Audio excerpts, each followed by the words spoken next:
இன்னைக்கு ரிலீஸ் ஆக இருந்த நம்ம கருப்பு திரைப்படம் பார்த்தீங்கன்னா ரிலீஸ் ஆகாம தேதிங்கிறது இப்போதைக்கு ஒத்தி வச்சிருக்காங்க.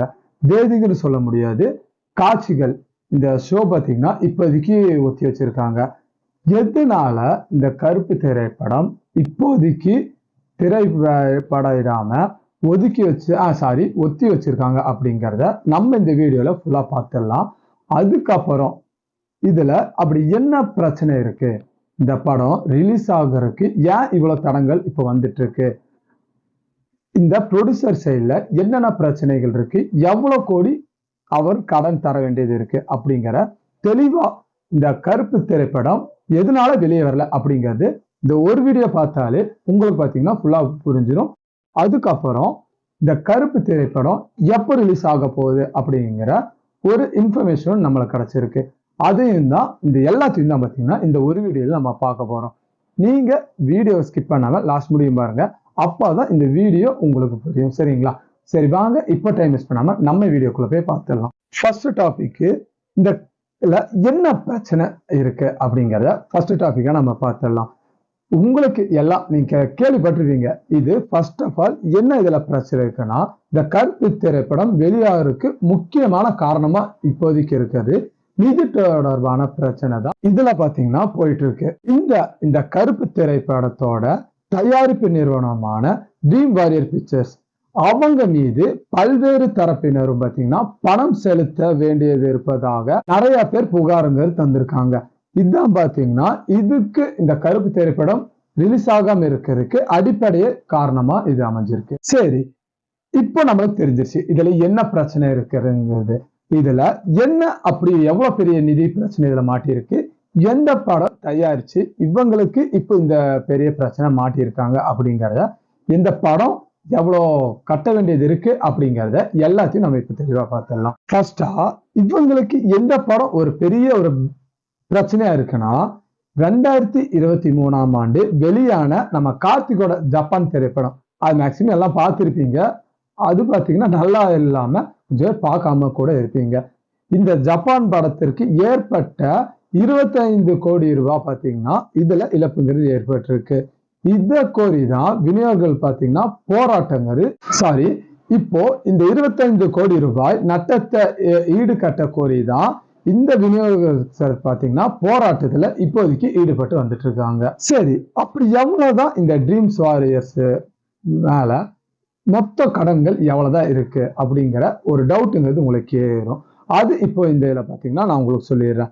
இப்போ நம்ம ட்ரீம்ஸ் வாரியர்ஸ் பிக்சர்ஸ் இருக்காங்களா, இவங்க மீது சுமார் 50 கோடி முதல் 100 கோடி ரூபாய் முதல் பாத்தீங்கன்னா இந்த ட்ரீம்ஸ் வாரியர் நிறுவனம் இருக்குல்ல, இவங்கள் மீது நிலுவையாக உள்ளதா பாத்தீங்கன்னா தகவல்ங்கிறது வெளியே வந்திருக்கு. இது மட்டும் இல்லாம இந்த ஸ்டுடியோல அதோட கட்டணம் கூட பாத்தீங்கன்னா இன்னி கட்டாம ஒரு பெரிய பிரச்சனைகள் போயிட்டு இருக்கு. அது என்னங்கிறது இப்ப நம்ம பார்த்துடலாம். ஃபர்ஸ்டா இந்த தயாரிப்பாளர்கள் பாத்தீங்கன்னா இந்த இவிபி ஸ்டுடியோவின் இருப்பு கட்டணத்தை இந்த லொகேஷன் சார்ஜ்னு சொல்லுவாங்க, அதை பாத்தீங்கன்னா இன்னும் செலுத்தவில்லை என அவங்க செலுத்து பாத்தீங்கன்னா அவங்க ஒரு எப்படி சொல்றது, அவங்க ஒரு கோரிக்கை இருந்து அவங்க எடுத்து வச்சிருக்காங்க. இப்போ நான் மேல சொல்லியிருந்தால இந்த ரீசனால தான் இன்னி படம் ரிலீஸ் ஆகாம இருக்கு அப்படிங்கிறத. இந்த நிதி சிக்கல் காரணமாகவே திரையரங்கில் படத்தை ஒளிபரப்புக்கு இப்போ ஒரு தியேட்டர்ல இப்போ ஒரு படத்தை போட்டு காமிக்கிறாங்கன்னா இந்த கேடிஎம்ங்கிறது முக்கியம். கேடிஎம்னா என்னன்னு பாத்தீங்கன்னா கீ டிரைவ் மெசேஜ். இதை பாத்தீங்கன்னா வெளிவராம இப்போதைக்கு தடுத்து நிப்பாட்டி இருக்காங்க. இதன் காரணமாகவே தான் இப்போதைக்கு ஒவ்வொரு தியேட்டர்லயும் காட்சிகள் பாத்தீங்கன்னா ரத்துங்கிறது பண்ணிட்டு இருக்காங்க. ஏன்னா இவங்களுக்கு இனி கேடிஎம்மே கிடைக்கலையே. அப்படி அது கிடைச்சாதான் திரையரங்குல பாத்தீங்கன்னா படத்தையே போட முடியும். அது கிடைக்காதனாலதான் இன்னும் எல்லா திரையரங்குலையும் படங்கிறது இன்னும் ரிலீஸ் ஆகாம போயிட்டு இருக்கு. இப்போ இவ்வளவு பெரிய பிரச்சனை போயிட்டு இருக்குல்ல, இதுக்கு இடையில படக்குழுவினரும் அக்கப்புறம் இந்த படத்தோட ஹீரோவான நம்ம சூர்யானாவும் இந்த பிரச்சனையை தீர்க்க இந்த விநியோகஸ்தர் இருக்காங்களா அவங்க கிட்ட பாத்தீங்கன்னா பேச்சுவார்த்தை இப்போதைக்கு நடத்திட்டு வந்துட்டு இருக்காங்க அப்படிங்கிற ஒரு நியூஸ்ங்கிறது நம்மளுக்கு கிடைச்சிருக்கு. இப்போ இவங்க எல்லாம் சேர்ந்து பேசிட்டு இருக்காங்களா, இவங்க பேசி இந்த சிக்கல் தீர்ந்தால் இன்கேஸ் இன்று மாலை பாத்தீங்கன்னா 6 மணிக்குள் காட்சிகள் ஒளிபரப்பாகும் அப்படின்னு சொல்லியிருக்காங்க. இப்போ பாத்தீங்கன்னா நான் வீடியோ எடுக்கும் போது டைம்ங்கிறது இப்போது 8:08 ஆயிடுச்சு. இப்போ முடியும் பாத்தீங்கன்னா இன்னும் ரிலீஸ் ஆகவே இல்லை. இப்ப என்ன சொல்றாங்கன்னா இன்கேஸ் ராத்திரி ரிலீஸ் ஆகும். அப்படி இல்லைன்னா எனக்கு தெரிஞ்சு இந்த படங்கள் பாத்தீங்கன்னா நாளைக்கு தான் ரிலீஸ் ஆகிறதுக்கு நிறைய வாய்ப்புங்கிறது இருக்கு.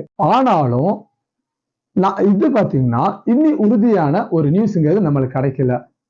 உங்களுக்கு கான்பிடென்ட்டா ஒரு நியூஸ் அப்படிங்கிறது வந்துச்சுன்னா நான் பாத்தீங்கன்னா கண்டிப்பா அதை பத்தின ஒரு வீடியோவா அப்படி இல்லாட்டினா பாத்தீங்கன்னா ஒரு போஸ்டா நான் உங்களுக்கு பாத்தீங்கன்னா அப்லோட் பண்ணுவேன். சரிங்களா? சரி, இப்போ லாஸ்ட் பாயிண்டா பாத்தீங்கன்னா லாஸ்ட் டாபிக்கா இந்த படத்தை வெளியிட குறித்த தற்போதைய நிலை என்னவா இருக்கு? இப்போ இந்த படத்தை வெளியிடுறதுக்கு தற்போதைய நிலை இப்போ என்னவா போயிட்டு இருக்கு அப்படிங்கிறத இப்போ ஒன் பை ஒன்னா இப்போ பாயிண்ட் பாயிண்டா நம்ம பார்த்துடலாம். ஃபர்ஸ்ட் பாயிண்ட்ங்கிறது இந்த பேச்சுவார்த்தை. இப்ப எல்லாம் கூடி பேசிட்டு இருக்காங்களே, இந்த பேச்சுவார்த்தைங்கிறது வெற்றி பெற்றால், இன்கேஸ் இன்னைக்கே வெற்றி பெற்றால் இன்று இரவு பாத்தீங்கன்னா நம்ம படத்தை திரையரங்குல பார்க்கலாம். நான் சொல்றது பாத்தீங்கன்னா இன்னி அவங்க என்ன அப்டேட்டுங்கிறது வெளியே விடல. இன்கேஸ் இந்த பேச்சுவார்த்தையில அவங்க ஜெயிச்சிட்டாங்கன்னா இன்னைக்கு ராத்திரியே பாத்தீங்கன்னா இந்த படங்கிறது நம்ம இத சினிமா தியேட்டர்ல எல்லா இதுலயும் நம்ம பார்க்கலாம். ஆனா இன்னும் இதை குறித்து நம்ம தயாரிப்பு நிறுவனமா இருக்கட்டும், அதுக்கப்புறம் நம்ம ஆர்ஜே பாலாஜியா இருக்கட்டும், அதுக்கப்புறம் இந்த படத்தோட ஹீரோவான நம்ம சூர்யா அண்ணாவா இருக்கட்டும், இவங்க சைட்ல இருந்து இன்னி ஒரு அபிஷியல் அப்டேட்டுங்கிறது வரல. அவங்க என்ன அப்டேட் தராங்களோ அது வச்சுதான் நம்ம அடுத்த நெக்ஸ்ட் ஸ்டெப்புங்கிறது நம்ம எடுக்க முடியும். அவங்க அப்டேட் தர முடியும், நம்ம பாத்தீங்கன்னா வெயிட் பண்ணி தான் ஆகும். அதுக்கப்புறம் அடுத்தது ரசிகர்கள் ஏமாற்றம். இன்னைக்கு காலையில எல்லாம் சந்தோஷமா போயிருந்திருப்பாங்க, நம்ம சூர்யானாவை நம்ம தியேட்டர்ல பார்க்க போறோம் அப்படின்னு. ஆனா அப்படி போனவங்களுக்கு இந்த காலை அதுக்கப்புறம் இந்த மதிய காட்சிகள் பாத்தீங்கன்னா திடீர் ரத்து செய்யப்படுவதா தியேட்டர் சைட்ல இருந்து அவங்க அறிவிச்சிருந்தாங்க.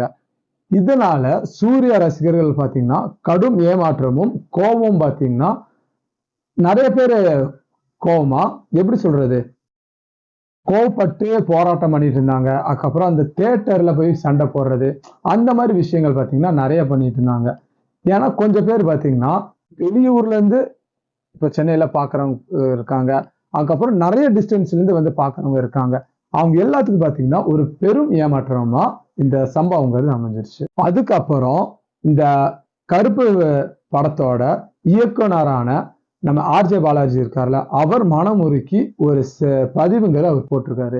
அதுல அப்படி அவர் என்ன சொல்லியிருக்காரு அப்படிங்கிறத இப்ப நம்ம பார்த்துடலாம். ஃபர்ஸ்டா இந்த படத்தோட இயக்குனரான நம்ம ஆர்ஜே பாலாஜி அவர் பாத்தீங்கன்னா நம்ம சூர்யான ரசிகர் இருக்காங்களா அவங்களிடம் மன்னிப்புங்கிறது பாத்தீங்கன்னா உணர்ச்சி பூர்வமான ஒரு வீடியோ ஒன்றை பாத்தீங்கன்னா வெளியிட்டு கேட்டிருந்தாரு. அதுக்கப்புறம் என்ன சொல்லியிருந்தாருன்னா இந்த திரைப்படம் பார்ப்பது வாழ்க்கையின் பிரச்சனைகளிலிருந்து தப்பிக்கத்தான், ஆனா இப்படி ஒரு அழுத்தம் வேண்டாம் அப்படின்னு சொல்லி பாத்தீங்கன்னா அவரே கண்ணுங்கிறது கலங்கிட்டாரு. நம்ம மேக்சிமம் நம்ம ஆர்ஜே பாலாஜி கமெண்ட்ரியா இருக்கட்டும், அதுக்கப்புறம் பாத்தீங்கன்னா நம்ம ஜெஃபமா இருக்கட்டும், அதுல எவ்வளவு கலகலப்பா பேசியிருப்பாரு. அதுக்கப்புறம் கொஞ்சம் படத்தெல்லாம் பாத்தீங்கன்னா காமெடி ரோலையும் பண்ணியிருப்பாரு. ஆனா அவர் அழுது நம்ம இது வரைக்கும் பார்த்திருக்க மாட்டோம். இந்த வீடியோ போட்டோடனே பாத்தீங்கன்னா அவர் பேசவே அப்படியே அழுதுருவாரு. அது பார்க்கும்போது என்னடா இந்த மனுஷனை இப்படி உடஞ்சு பேசுறாரு அப்படிங்கிற ஒரு எப்படி சொல்றது, அவருக்கு அவ்வளோ அழுத்தம் இருக்கும்போது யோசிச்சு பாருங்க எவ்வளோ ஒரு அவர் எப்படி சொல்றது, அவர் எவ்வளவு நம்பியிருப்பாரு இந்த படம் இன்னைக்கு ரிலீஸ் ஆயிரும், பிளாக் பஸ்டர் ஹிட் அடிக்கும் அப்படிங்கலாம். ஆனா அது நடக்காம போகும்போது எவ்வளவு பெரிய ஒரு ஏமாற்றமா இருக்கும். இப்போ பாத்தீங்கன்னா இந்த வீடியோவோட நம்ம எண்டுக்கு வந்துட்டோம். இது என்னன்னா உங்களுக்கு எல்லாம் தெரிஞ்சிருக்கும், இந்த வீடியோ பாக்குறவங்களுக்கு ரெகுலரா பாக்குறவங்களுக்கு. இப்ப நம்ம மேல பார்த்ததை சுருக்கி நம்ம இப்போ பார்த்துடலாம். இந்த கருப்பு திரைப்படத்தின் வெளியீடு எதனால இப்போ நிறுத்தி வச்சிருக்காங்கன்னா இந்த நிதி பிரச்சனை காரணமாக தான் பாத்தீங்கன்னா தற்காலிகமா இப்போதைக்கு தடைங்கிறது இதுல ஏற்பட்டிருக்கு. இப்போ நம்ம ப்ரொடியூசர் சைட்ல இருந்து என்ன சொல்றாங்கன்னா இந்த மாலைக்குள் இல்ல இந்த ராத்திரிக்குள் இந்த பிரச்சனைகள்லாம் தீர்ந்து படங்கிறது ஈவினிங் ஷோ அப்படி இல்லாட்டினா நைட் ஷோ அப்போ பாத்தீங்கன்னா ரிலீஸ் ஆயிரும் அப்படின்னு சொல்லியிருக்காங்க. நான் ஃபர்ஸ்டே சொன்ன மாதிரிதான், நான் இப்போ இந்த வீடியோ எடுக்கும்போது மணிங்கிறது 8:30, ஆனா இந்த நம்ம ஈவினிங் ஷோங்கிறது இன்னும் ரிலீஸ் ஆகல. எனக்கு தெரிஞ்சு நைட் ஷோ முடியும், நம்ம வெயிட் பண்ணி பார்க்கலாம். அப்படி இல்லை இன்கேஸ் நம்ம ப்ரொடியூசர் சைட்ல இருந்து சரி, இல்ல டைரக்டர் சைட்ல இருந்து சரி, இல்ல இந்த நம்ம சூர்யானா சைட்ல இருந்து சரி, இவங்க சைட்ல இருந்து அபிஷியல் அப்டேட் கிடைக்கிற முடியும் நம்ம வெயிட் பண்ணி தான் ஆகணும்.